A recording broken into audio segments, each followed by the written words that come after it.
14절까지 말씀입니다.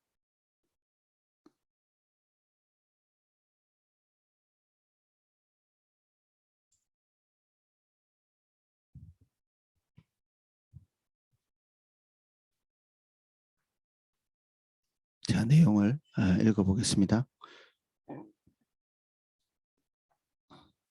그들이 떠나며 예수께서 무리에게 요한에 대하여 말씀하시되 너희가 무엇을 보려고 광야에 나갔더냐?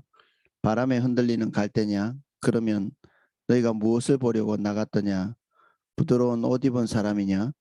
부드러운 옷 입은 사람들은 왕궁에 있느니라. 그러면 너희가 어찌하여 나갔더냐? 선지자를 보기 위함이었더냐? 옳다. 내가 너희에게 이르노니 선지자보다 더 나은 자니라. 기록된 바 보라. 내가 내 사자를 내 앞에 보내노니 그가 내 길을 내 앞에 준비하리라 하신 것이 이 사람에 대한 말씀이니라. 내가 진실로 너희에게 말하노니 여자가 낳은 자 중에 침례 요한보다 큰 이가 일어남이 없도다. 그러나 천국에서는 지극히 작은 자라도 그보다 크니라.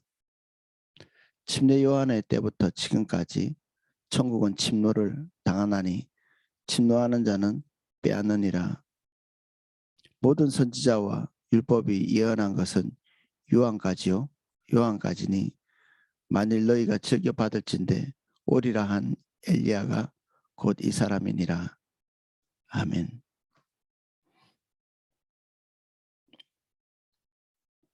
(7절입니다) 그들이 떠나매 예수께서 무리에게 요한에 대하여 말씀하시되 너희가 무엇을 보려고 광야에 나갔더냐? 바람에 흔들리는 갈대냐? 그들이 떠난 이 그들은 요한의 제자죠. 요한이 가지고 있었던 의문점을 풀기 위해서 제자들을 보냈는데 그들이 이제 예수님의 답변을 듣고 다시 돌아가는데 이게 떠나고 있는 그런 뜻이니까 완전히 이제 간 것이 아니라 사람들이 볼 때 저 끝에 돌아가고 있는 모습이 그들 아직도 남아있는 그때쯤에 그들의 뒷모습을 보면서 예수님께서 말씀하신 것이죠. 어쩌면 사람들에게 이 침례 요한이 질문하러 왔다는 것은 이 동요하고 있다는 얘기이기도 하잖아요. 메시아에 대해서 강력하게 선포하고 정말 흔들림 없이 메시아가 이 예수님이라는 사실을 증언했던 이 침례 요한이 감옥에서 아마 어떤 사람은 오늘 우리가 읽은 본문이 그 장례사 그의 마지막을 어떻게 장식하면서 이렇게 주는 그런 그런 형태의 말씀이다. 뭐 이런 얘기를 하는 사람도 있습니다. 그 침례 요한의 삶을 이 전체의 내용이 잘 이렇게 담아놓고 있는 것이죠. 그의 존재에 대해서. 예수님이 침례 요한이 행하였던 많은 일들을 통해서 영향을 끼친 이 영향력이 이 사그라들지 않도록 그의 권위를 다시 세우는 그런 목적이 있습니다. 자신의 의문점에 대해서 예수님께 다시 와서 다시 재질문할 때 사람들이 그의 위치나 그리고 그의 견고함, 그가 선언했던 그 선언이 그가 질문하러 들어온 이런 겸손한 행동을 통해 가지고 더 낮추어 보기 쉬운 그 침례 요한의 사역이 올바로 그들에게 받아들여지지 않으면 예수님의 사역도 결국 흔들리게 되는 예수님과 침례 요한의 사역은 굉장히 밀접하게 붙어있는 그런 양상이죠.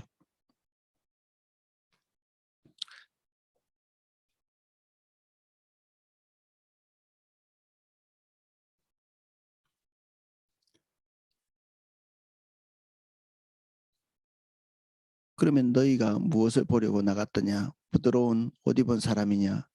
부드러운 옷 입은 사람은 왕궁에 있느니라. 많은 사람들이 침례 요한의 말을 들으려고 광야에 나갔지만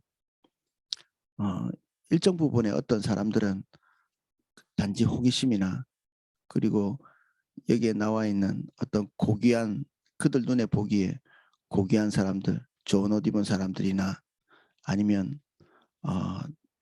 그들의 마음을 이렇게 동요시키는 그런 것을 경험하기 위해서 단순히 침례 요한을 보러 간 그런 사람들도 있었던 것 같습니다. 그러나 그들이 거기에 가서 봐야 될 것은 그런 부분들이 아니었죠. 그러면 너희가 어찌하여 나갔더냐? 선지자를 보기 위함이었더냐? 옳다. 내가 너에게 이르노니 선지자보다 더 나은 자니라. 말라기 선지자가 하나님으로부터 보냄받은 그 다음 이후에 무려 400년 동안을 선지자가 없었습니다. 이게 하나님의 침묵기라고 이렇게 부르는, 그 전에 하나님께서 뭔가를 끊임없이 선지자들을 보내서 말씀하실 때 그들이 선지자들을 배척하고 선지자들의 말을 잘 경청하지 않았죠. 그런데 이 침묵하는 시기, 이 시기는 하나님의 또 다른 언어죠.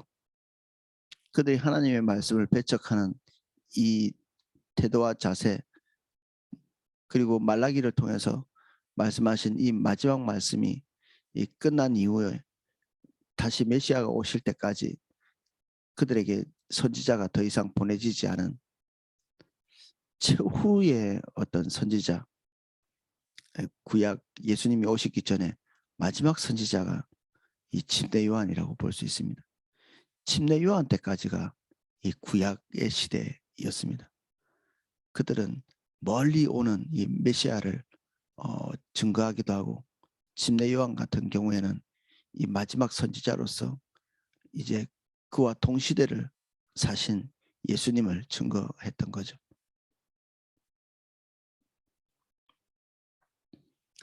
기록된 바 보라, 내가 내 사자를 내 앞에 보내노니 그가 내 길을 내 앞에 준비하리라 하신 것이 이 사람에 대한 말씀이니라.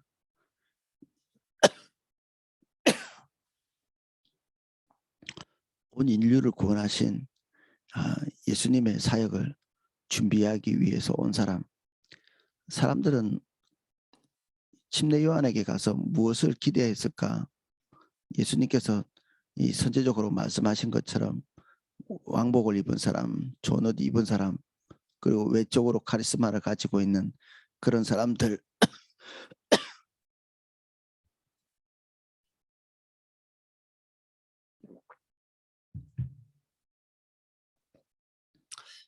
사람들이 기대한 것은 그런 것일 수도 있는데 침례 요한에게서 그런 것을 발견할 수가 없죠. 그래서 사람들로부터 화면에서는 저평가된 사람이라고 볼 수 있습니다. 침례 요한이. 침례 요한의 메시지가 그들이 가지고 있는 기대를 충족시키기보다는 기대를 꺾어버리고, 그리고 칭찬보다는 그들에게 책망을 하는, 심지어 그들이 가장 소중하게 붙들고 있었던 그 아브라함의 자손에 대한 어떤 자부심, 사실 그 자부심이 사람들을 침례 요한에게 이끌었다고도 볼 수 있거든요. 우리는 하나님의 백성이야. 하나님의 백성에게 말씀하시는 선지자의 말을 들어봐야지. 그런 태도로 나왔겠죠.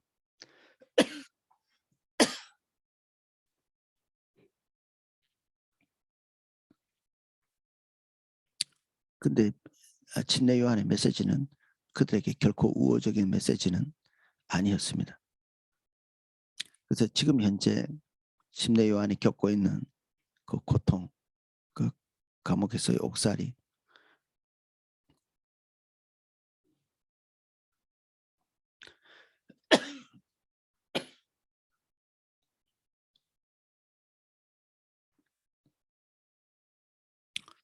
그러한 것이 침례 요한의 위상을 떨어뜨릴 만큼 그 사람들이 침례 요한을 보는 관점이 정확하게 봐야 될 어떤 하나님 관점에서의 시각이 아니었던 것이죠.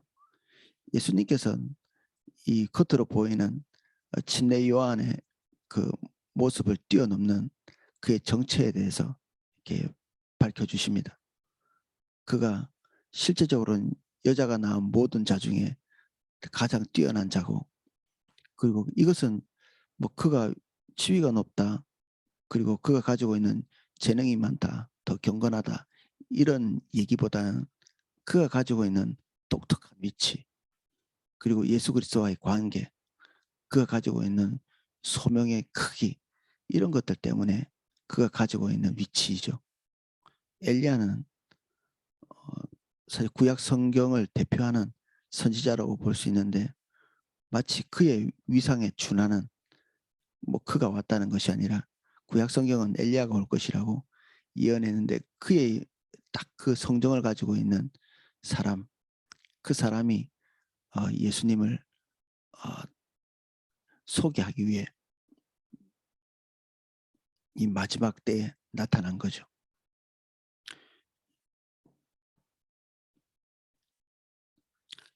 그래서 사람들이 가지고 있는 그 저평가된 그 침례 요한의 그 평가들을 다시 하나님의 관점에서 높여주고 계십니다.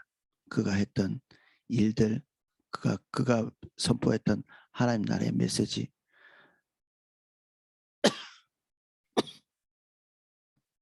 근데 그의 메시지가 정당하게 사람들에게 받아들여졌다면 지금 예수님에 대한 사람들의 태도는 전혀 달라졌을 것입니다.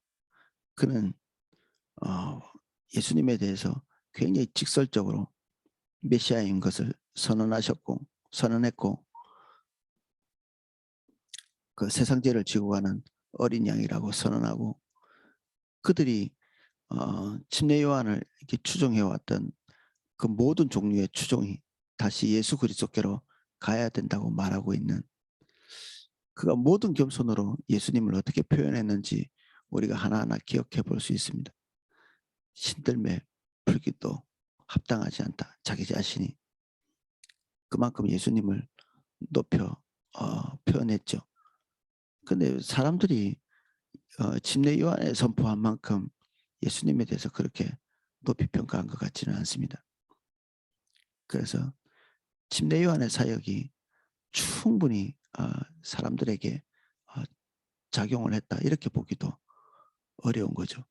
침례 요한이 부족했기 때문이 아니라 사람들의 마음이 그만큼 하나님의 관점에서 떠나 있는 그런 상태였기 때문이다, 그렇게 이해할 수 있습니다. 예수님께서는 침례 요한을 대단히 높이 이렇게 평가하고 계시고, 사람들의 평가는 그를 그다지 높이 평가하지 않는 이 큰 그 시각의 차이가 이스라엘 백성들과 예수님 사이에 있었습니다. 우리가 가지고 있는 그 시각, 그리고 어떤 사건을 볼 때, 그리고 어떤 사람을 볼 때 우리가 가지고 있는 이 시각이 하나님과 격차가 나서는 우리가 주님을 따라갈 수 없겠죠. 오늘날 우리는 침례 요한보다 더 큰 권세를 확보하고 있죠.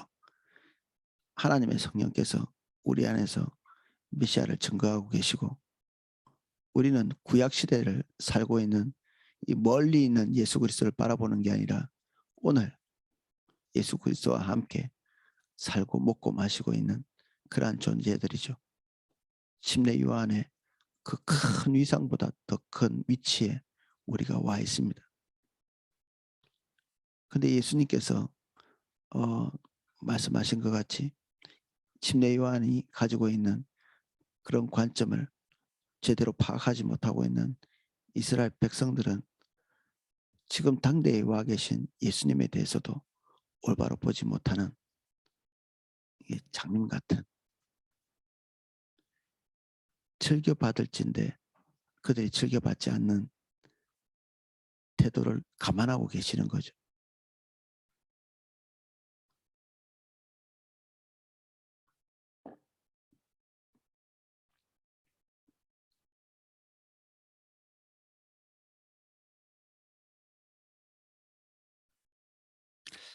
제가 잠깐 기도하겠습니다. 주님, 이 시간에 우리에게 주시는 하나님의 메시지를 들을 수 있도록 주님 도와주십시오.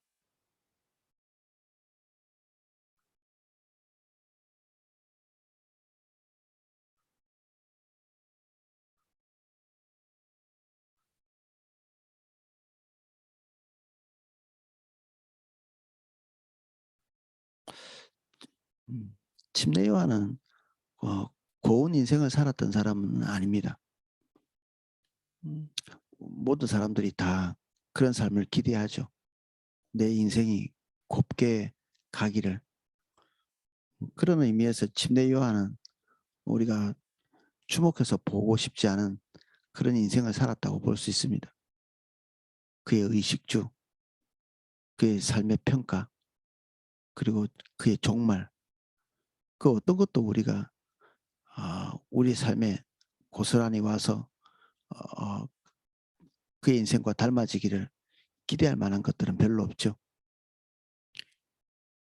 예수님께서 우리에게 기대하시는 바, 그리고 우리가 하나님 앞에서 가져야 될 정당한 방향성은 우리 인생이 고운 것은 아닐 것입니다.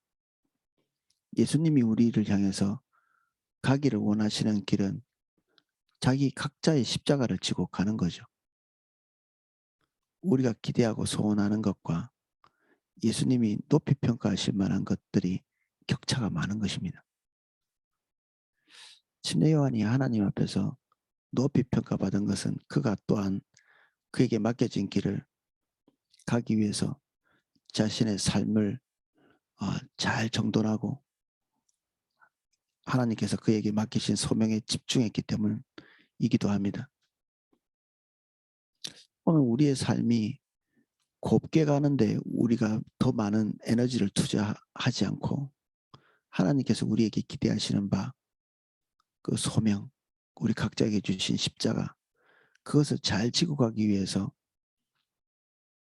우리가 가지고 있는 생의 에너지를 거기에 집중하는, 그래서 사람들 앞에서가 아니라 예수님에게 높은 평가를 받을 수 있는 저와 여러분 되시기를 예수님 이름으로 축복합니다.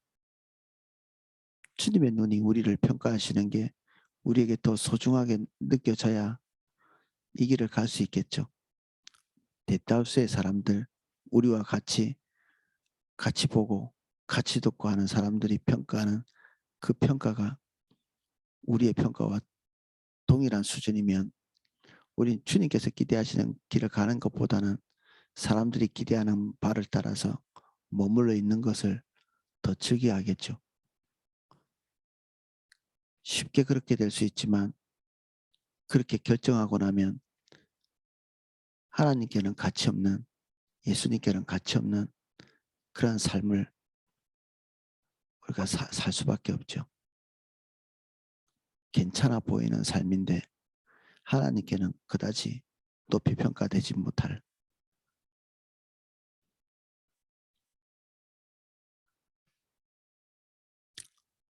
오늘도 우리의 거리가 주님과 가깝기를, 그리고 주님의 평가, 주님께서 우리에게 평가하시는 그 평가의 울림이 우리 귀에 더 크게 들리기를 예수님 이름으로 축복합니다. 기도하겠습니다.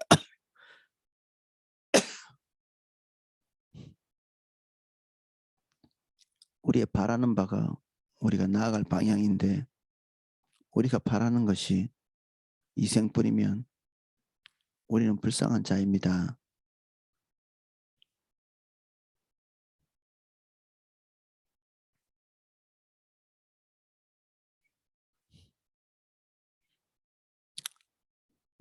사람의 평가, 인생들이 기대하는 것, 그것이 우리의 삶의 목표가 되지 않게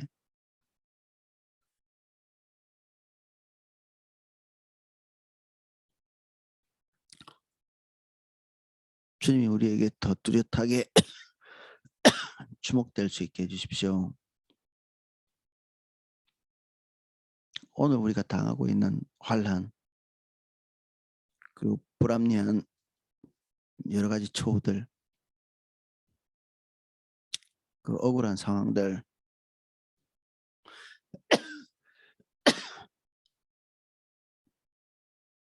이러한 것이 우리의 관심의 대상이 되지 않도록 그 모든 것을 넘어서 주님 볼 수 있게 해주십시오. 십자가 바라볼 수 있게.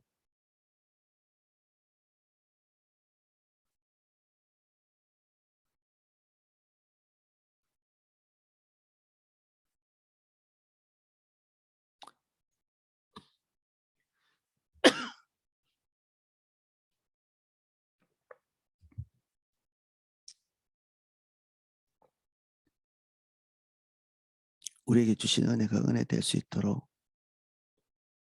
우리가 은혜의 길을 가게 해주십시오. 은혜가 우리에게 사사로운 욕구를 채우는데 몰두하는 것으로 변하지 않고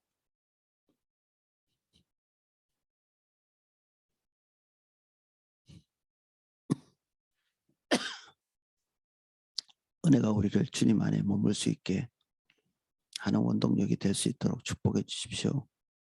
예수님 이름으로 기도합니다. 아멘.